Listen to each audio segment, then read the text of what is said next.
I'd sleep. I slept pretty hard. It was hard to wake up this morning. I was just kind of like, and everything just felt kind of. But anyway, nice to be here training with you. Let me get this squared a little bit. So kind of continuing with kind of this week. Again, it always interests me. This is the third time I've gone through the Art of Peace. It's just kind of one after the other. And this is the kind of the chunk that kind of interacts with this is the chunk that interacts with the topic of divinity and God and what that kind of means and how to recognize it. And what this stanza says, stanza 104, is that the art of peace is a form of prayer that generates light and heat. Forget about your little self, detach yourself from objects, and you will radiate light and warmth. Light is wisdom, warmth is compassion. So let me just break that down. So a form of prayer that generates light and heat. So one of the things that is so significant about mindfulness as a practice is that by its very nature, you're practicing recognizing the narrative, the story of your life, the story of your experience, the story of anything. You're recognizing that as something that can be set aside.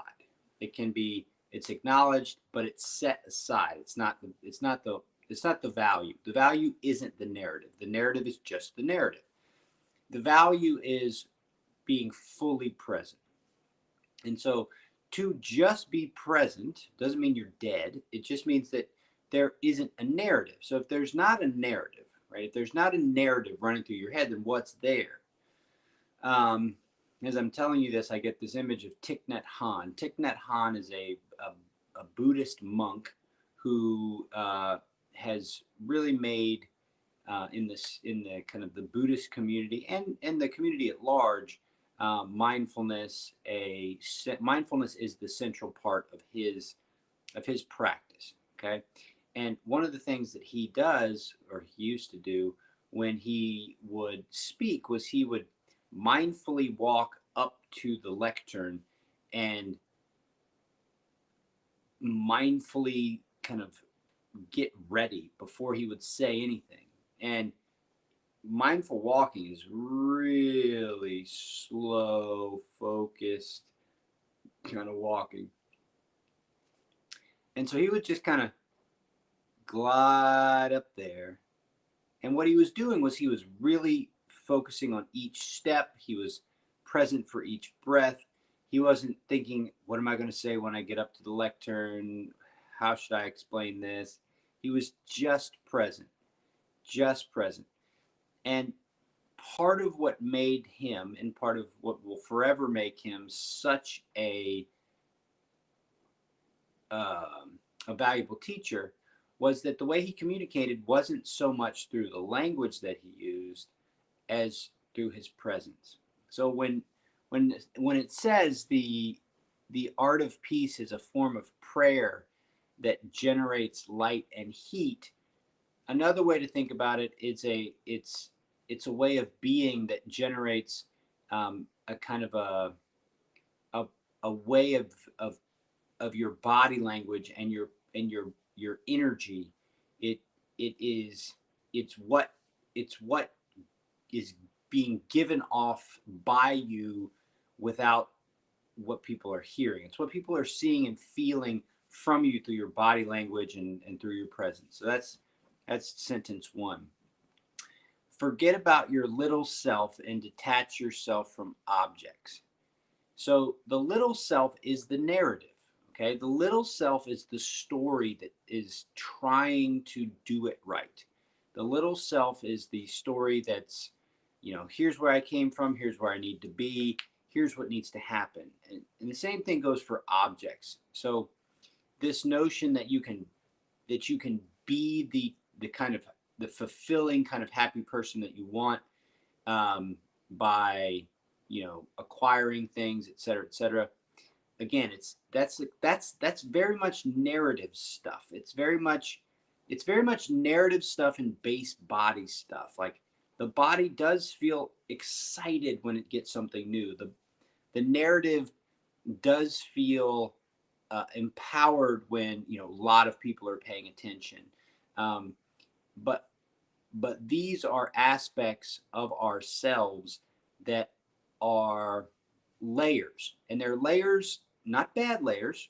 They're not good or bad layers. They're just layers, but they're layers that you can kind of recognize and say, okay, I understand this layer, but this layer is a it's it's not the whole layer. It's not the whole picture. It's not your greatest asset.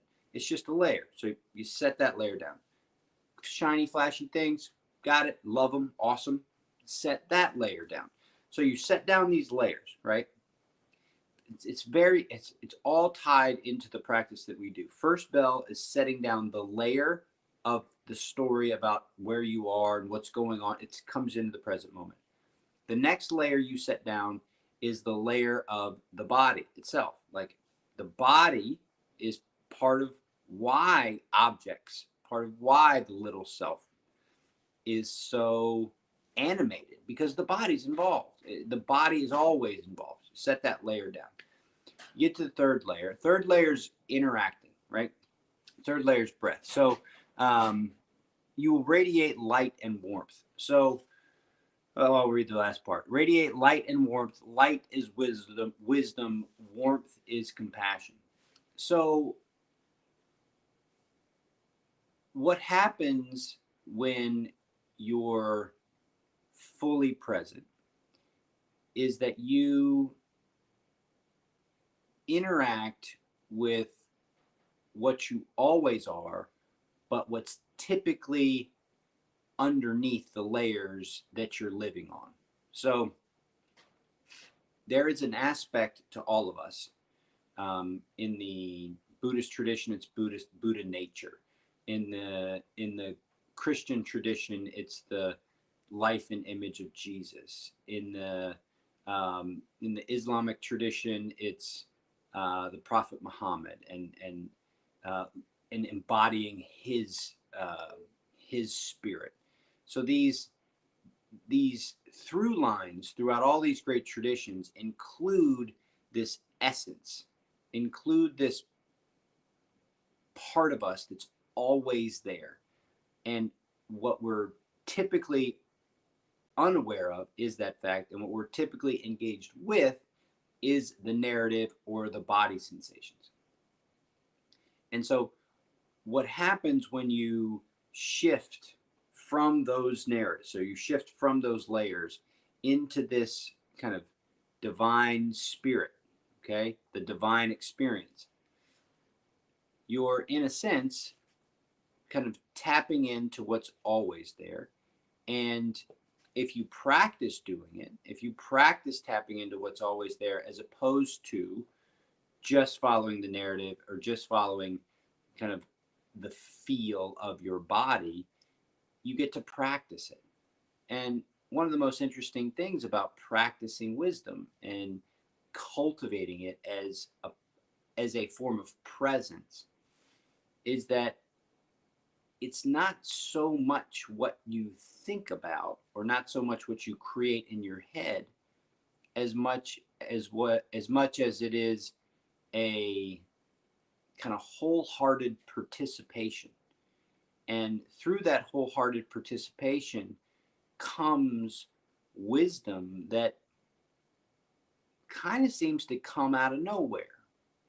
If you're in a really, really good conversation, like a super good conversation, you're not thinking about the conversation as much as you are participating with the conversation.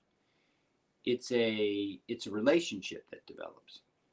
And when that relationship is authentic and real, it has a quality to it that's transcendent. I mean, we've all been in those conversations where it's just like, my gosh, I could do this forever. And that feeling is is what I mean by divine experience.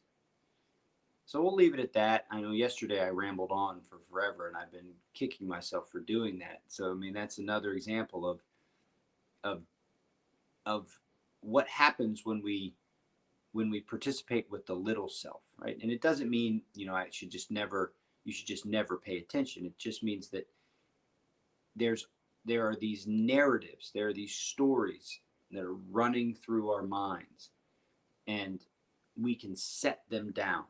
And if we set those narratives down and we start to become really, really present, staying focused, there are these aspects to ourselves that start to appear. And uh, the best way to describe those aspects are divine. So I'll reread the stanza and then we'll begin the practice. But the art of peace is a form of prayer that generates light and heat. So, think of in one sense it's pushing out, in another sense it's kind of building up, right? Forget about your little self, detach yourself from objects, and you will radiate light and warmth. Light is wisdom, warmth is compassion. And so, just just play with that in your own head. What does it mean to radiate light and wisdom as an experience? I mean, how could you possibly do that other than have a relationship to it that is kind of a little bit beyond yourself? We don't start with nothing and we don't go to nothing. So that means we've got some aspect of what's always been as a part of us, and some aspect that always will be a part of the whole. So it's always there. So how do we get to it? How do we participate with it? Well, the art of peace is how that happens. So anyway, let's go on to the training itself. Remember, first bell one, is taming the mind. The mind's the little narrative. The mind's the little story. The mind's the story. The mind is the story that situates us in the past and projects us out in the future. It's absolutely necessary, but it's still just a story. So we tame that. Okay. Next comes second bell. Second bell is getting into the body. The body is the place where we can find resource and repose, ease, calmness. But the body is also where all the stuff that can give us our kind of desire for objects, or gets us really excited about things that are the little self. The body can also be the thing that kind of keeps you trapped. So second bell is all about getting to the body, but also participating with the body, knowing the body at each chunk, so that your knowledge of the body, your participation of the body will give you indicators when the body starts to kind of act up or starts to kind of make demands that are not appropriate for your life. Lustful demands, gluttonous demands, addictions. These things. Your body plays a role in why they have so much pull. So by having a relationship with the body that you're constantly cultivating, you have greater say in how much pull you allow the body to kind of have on you. The next is breath. So the breath by its very nature gives us access to interacting with what shows up. So that's number one. But number two, it's interacting with this kind of dynamic complexity. So part of narrative and part of body is that kind of a stream of kind of energy or what's going on. So it's like pretty constant, right? It's like a constant. Now it shifts and moves, but it's not like the breath. The breath is inhale, pause, exhale, pause. Inhale, pause, exhale, pause. So there's this flow, okay? So first bell tames the mind, second bell gets to the body, third bell is practicing with this flow, okay? So that's the breath. So you've got to figure out how to flow with whatever's showing up. Now, this isn't something that can be given to you as a book or something to just learn. You've got to practice doing it every day. So when we practice in the morning, the idea is that in the morning there's just less going on. So it's easier to kind of practice in the morning in a concentrated way, so that when you get into more complex environment, you're like, aha, here's my resources. So that's bell 3. Now, bell 4 is the divine experience, which is, in the context of the training, open-heartedness and compassion. That that piece right there is the goal. And the reason why it's the goal is because it has the largest impact. It has impact on you, and it projects out. And how much it projects out is, left to be determined, you know, at any level. I mean, arguably the expression or the power of prayer is well documented. And that's kind of what you're doing when you get to fourth bell. You're trying to radiate this goodwill, and the way you do it is by cultivating it. So all 3 bells break down the armor, and then the fourth bell opens the heart. So let's get to it. Get a little cold here. I'm gonna turn on my space heater.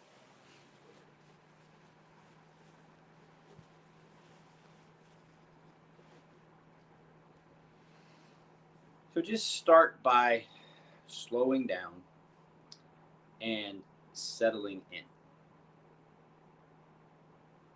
Give yourself permission to get 2% more comfortable. And so, in the beginning, you just kind of, all right, I'm about to do this. Okay. Now, here comes first bell.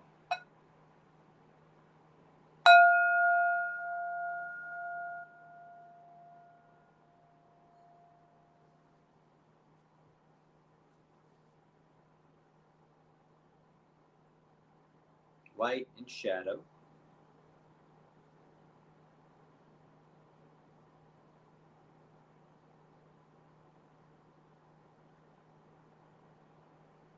Sound.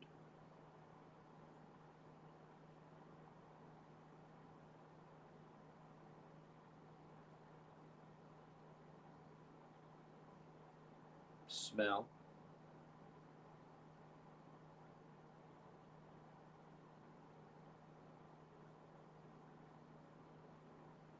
Taste.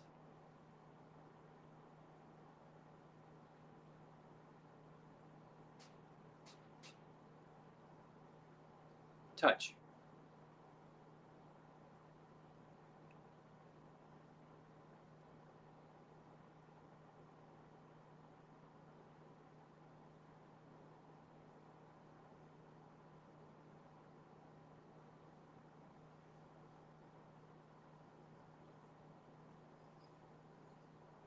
Second bell.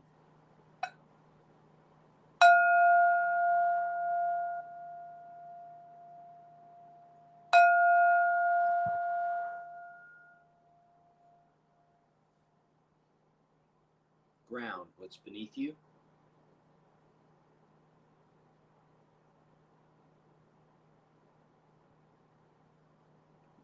Pelvis.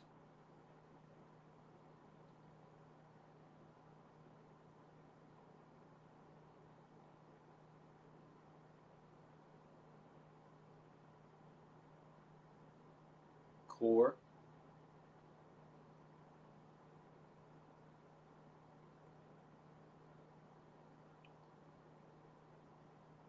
Heart space.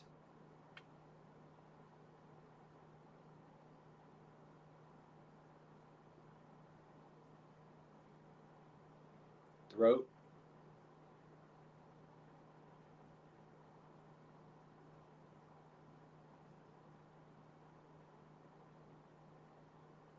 Top of the head.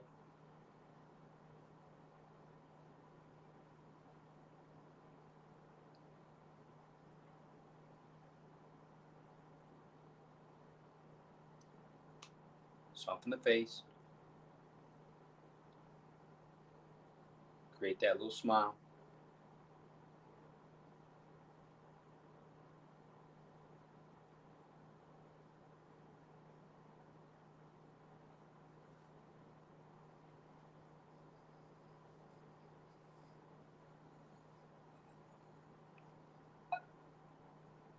third bell.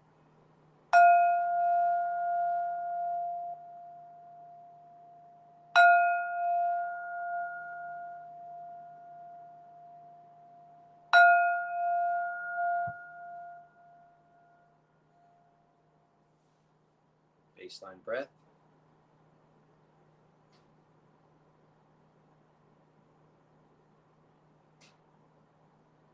Maximum breath.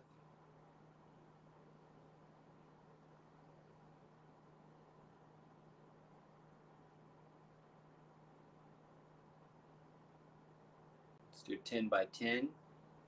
10-second inhale, 10-second exhale, 10 times.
For fourth bell, feel free to create any hand placements. So I've been playing around with the kind of the heart, but today I just want to do prayer pose. And what's really kind of on my heart today is I think over 3,000 people died yesterday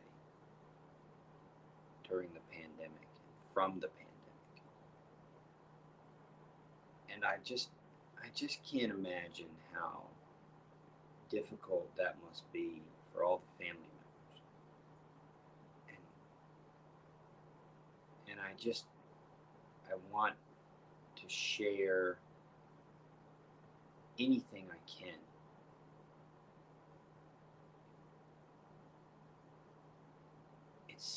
It feels inadequate to even try to offer something to those families. I keep thinking about, a service member overseas, if they die in service, how much attention and how much gratitude and compassion is given to them.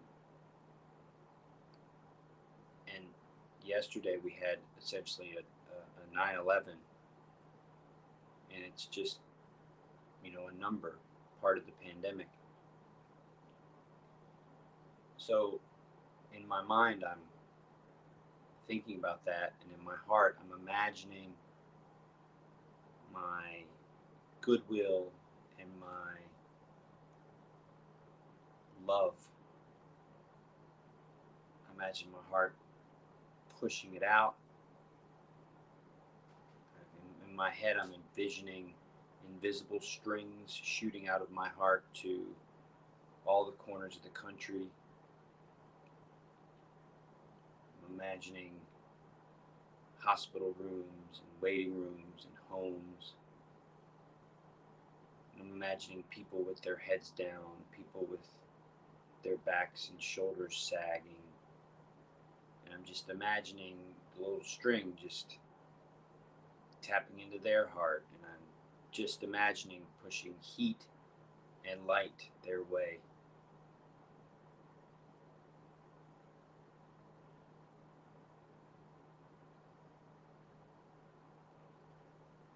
To finish the practice, take 2 breaths, and on the exhale, I'm done.